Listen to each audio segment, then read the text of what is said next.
Hello everyone, my name's Andrew and I am reading Moby by Herman Melville, which is copyright free because it was written by somebody who died more than 80 years ago, so I can read it no problem without having any copyright issues. And this is chapter 1. So make sure you are subscribed to me here on YouTube.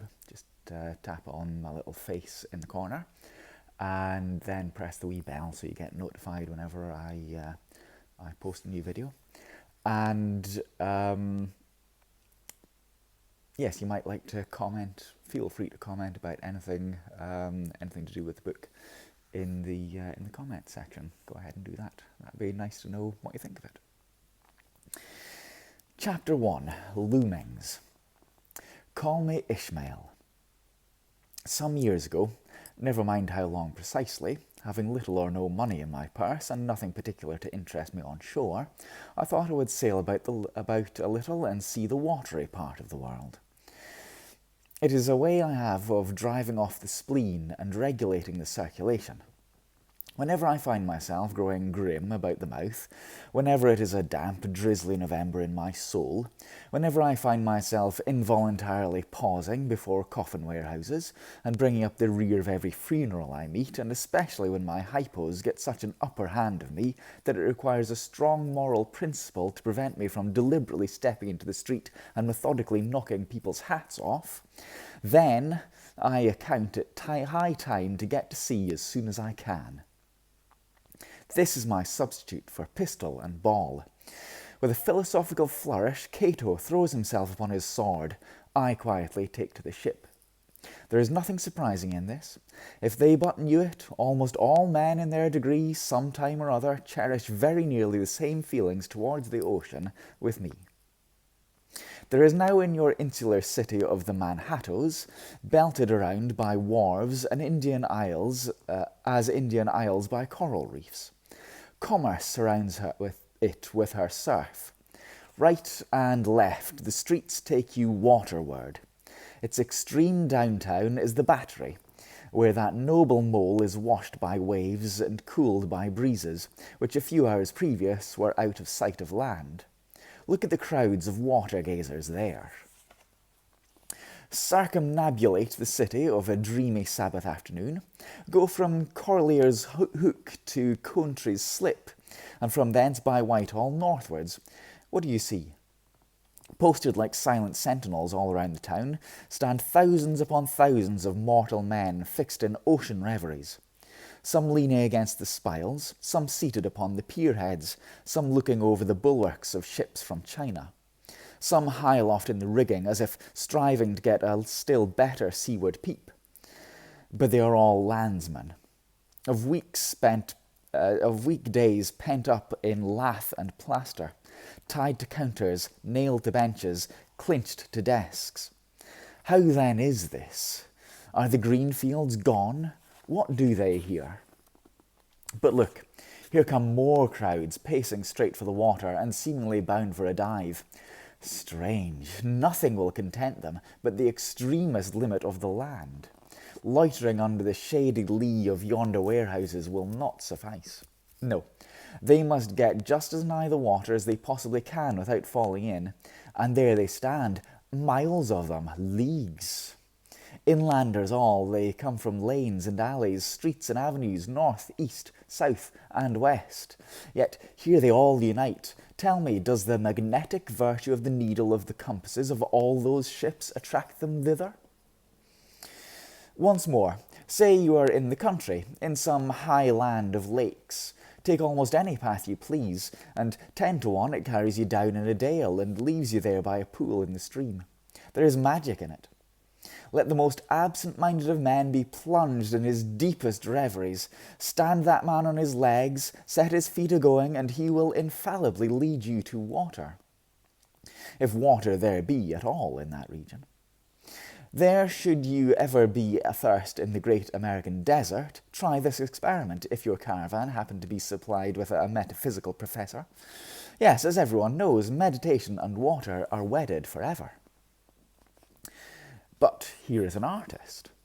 He desires to paint you the dreamiest, shadiest, quietest, most enchanting bit of romantic landscape in all the valley of the Saco. What is the chief element he employs? There stand his trees, each with a hollow trunk as if a hermit and a crucifix were within. And here sleeps his meadow, and there sleep his cattle, and up from yonder cottage goes a sleepy smoke. Deep into distant woodlands winds a mazy way, reaching to overlapping spurs of mountains bathed in their hillside blue. But though that picture lies thus tranced, and though this pine tree shakes down its sighs like leaves upon the shepherd's head, yet all were vain unless the shepherd's eye were fixed upon the magic stream before him. Go visit the prairies in June, when for scores and scores of miles you wade knee-deep among tiger lilies. What is the one charm wanting? Water. There is not a drop of water there. Were Niagara but a cataract of sand, would you travel your 1,000 miles to see it? Why did the poor poet of Tennessee, upon suddenly receiving 2 handfuls of silver, deliberate whether to buy him a coat, which he sadly needed, or invest his money in a pedestrian trip to Rockaway Beach? Why is almost every robust, healthy boy with a robust, healthy soul in him, at some time or other, crazy to go to sea? Why, upon your first voyage as a passenger, did you yourself feel such a mystical vibration when first told that you and your ship were now out of sight of land? Why did the old Persians hold the sea holy? Why did the Greeks give it a separate deity and own brother of Jove? Surely all this is not without meaning, and still deeper the meaning of that story of Narcissus, who, because he could not grasp the tormenting, mild image he saw in the fountain, plunged into it and was drowned. But that same image we ourselves see in all rivers and oceans. It is the image of the ungraspable phantom of life, and this is the key to it all. Now, when I say that I am in the habit of going to sea whenever I begin to grow hazy about the eyes, I begin to be overconscious of my lungs, I do not mean to have it inferred that I ever go to sea as a passenger. For to go as a passenger, you must needs have a purse, and a purse is but a rag unless you have something in it. Besides, passengers get seasick, grow quarrelsome, don't sleep of nights, do not enjoy themselves much, as a general thing. No, I never go as a passenger. Nor, though am I something of a salt, do I ever go to sea as a commodore, or a captain, or a cook. I abandon the glory and distinction of such offices to those who like them. For my part, I abominate all honourable, respectable toils, trials, and tribulations of every kind whatsoever. It is quite as much as I can do to take care of myself without taking care of ships, barks, brigs, schooners, and whatnot. And as for going as cook, though I confess there is considerable glory in that, a cook being a sort of officer on board ship, yet somehow I never fancied broiling fowls, though once broiled, judiciously buttered, and judgmentally salted and peppered, there is no one who will speak more respectfully, nor to say reverentially, of a broiled fowl than I will. It is out of the idolatrous dotings of the old Egyptians upon broiled ibis and roasted river horse that you see the mummies of those creatures in their huge bakehouses, the pyramids. No, when I go to sea, I go as a simple sailor, right before the mast, plumb down into the forecastle, aloft there to make the royal masthead. True, they rather order me about some, and make me jump from spar to spar like a grasshopper in a May meadow. And at first this sort of thing is unpleasant enough. It touches one's sense of honour, particularly if you come of an old-established family in the land, the Van Rasselars or Randolphs or Hardy Canutes. And more than all, if just previous to putting your hand into the tar pot, you've been lording it as a country schoolmaster, making the tallest boys stand in awe of you. The transition is a keen one, I assure you, from a schoolmaster to a sailor, and requires a strong decoction of Seneca and the Stoics to enable you to grin and bear it. But even this wears off in time. What of it, if some old hunks of a sea captain orders me to get a broom and sweep down the decks? What does that indignity amount to, weighed, I mean, in the scales of the New Testament? Do you think the Archangel Gabriel thinks anything the less of me because I promptly and respectfully obey that old hunks in that particular at this time? in that particular instance, turned over 2 pages there. It still worked though, in that particular at this time, I guess. Anyway, in that particular instance. Who ain't a slave? Tell me that. Well then, however the old sea captains may order me about, however they may thump and punch me about, I have the satisfaction of knowing that it is all right, that everybody else, in one way or other, is served as much the same way, either in a physical or metaphysical point of view. That is, and so the universal thump is passed around, and all hands should rub each other's shoulder blades and be content. Again, I always go to sea as a sailor, because they make a point of paying me for my trouble, whereas they never pay passengers a single penny that I ever heard of. On the contrary, passengers themselves must pay, and there is all the difference in the world between paying and being paid. The act of paying is perhaps the most uncomfortable infliction that the 2 orchard thieves entailed upon us. But being paid, what will compare with it? The urbane activity with which a man receives money is really marvellous, considering that we so earnestly believe money to be the root of all earthly ills, and that on no account can a moneyed man enter heaven. How cheerfully we consign ourselves to perdition! Finally, I always go to sea as a sailor because of the wholesome exercise and pure air of the forecastle deck. For in this world, headwinds are far more prevalent than winds from astern. That is, if you never violate the Pythagorean maxim. So, for the most part, the Commodore on the quarterdeck gets his atmosphere at second hand from the sailors on the forecastle. He thinks he breathes it first, but not so. In much the same way do the commonalty lead their leaders in many other things, at the same time that the leaders little suspect it. But wherefore it was that after having repeatedly smelt the sea as a merchant sailor, I should now take it into my head to go on a whaling voyage. This, the invisible police officer of the fates, who has the constant surveillance of me, and secretly dogs me, and influences me in some unaccountable way, he can better answer than anyone else, and doubtless my going on this whaling voyage formed part of the grand programme of Providence that was drawn up a long time ago. It came in as a sort of a brief interlude and solo between more extensive performances. I take it that this part of the bill must have run something like this. Grand contested election for the presidency of the United States. Whaling voyage by one Ishmael. Bloody battle in Afghanistan. Though I cannot tell why it was exactly that those stage managers, the fates, put me down for this shabby part of a whaling voyage, when others were set down for magnificent parts in high tragedies, and short and easy parts in genteel comedies, and jolly parts in farces.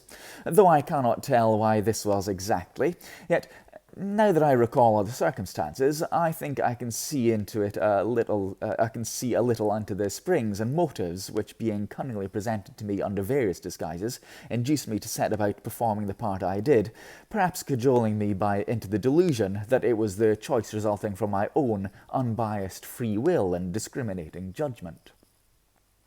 Chief among these motives was the overwhelming idea of the great whale himself. Such a portentous and mysterious monster aroused all my curiosity. Then the wild and distant seas where he rolled his island bulk, the undeliverable, nameless perils of the whale. These, with all the attending marvels of 1,000 Patagonian sights and sounds, helped to sway me to my wish. With other men, perhaps, such things would not have been inducements. But as for me, I am tormented with an everlasting itch for things remote. I love to sail forbidden seas and land on barbarous coasts. Not ignoring what is good, I am quick to perceive a horror. I could still be social with it, would they let me, since it is but well to be on friendly terms with all the inmates of the place one lodges in. By reason of these things, then, the whaling voyage was welcome. The great floodgates of the wonder world swung open, and into the wild conceits that swayed me to my purpose, two and two there floated into my inmost soul endless processions of the whale, and midmost of them all one grand hooded phantom, like a snow hill in the air. End of chapter 1. What do you think? What do you think of that? What an opening that is. What a great opening chapter. I think that was brilliant. So evocative of a man itching to get to see a lot of biblical references as well. That opening line, "Call me Ishmael," his name isn't Ishmael. Ishmael is a biblical reference. It's a kind of an unfavored second son. Ishmael in the Bible was that. And talking of the, what do you call Adam and Eve? The orchard thieves, is that right? Everything that the orchard thieves bestowed on us, something like that. I thought that was a good line. And he was talking about money as well. The root of all things ill, I think was the phrase, something along those lines. So a few biblical references in there. Interesting stuff. And some of the images, I thought, when he was talking about the mountain landscape and the shepherd, and what is it without him gazing upon a stream, and Niagara Falls, what if it was just a cataract of sand? Would you travel 1,000 miles to see that? Some great stuff there, I think. So make sure you're following me. Just tap onto my face in the corner down there, I think, down there. And you'll subscribe to me, and you'll see the rest of Moby Dick, and you can see some of the other books that I've read as well, and see all the other stuff that I do. So I'll see you for the next part, hopefully in a few days. See you then. Bye bye.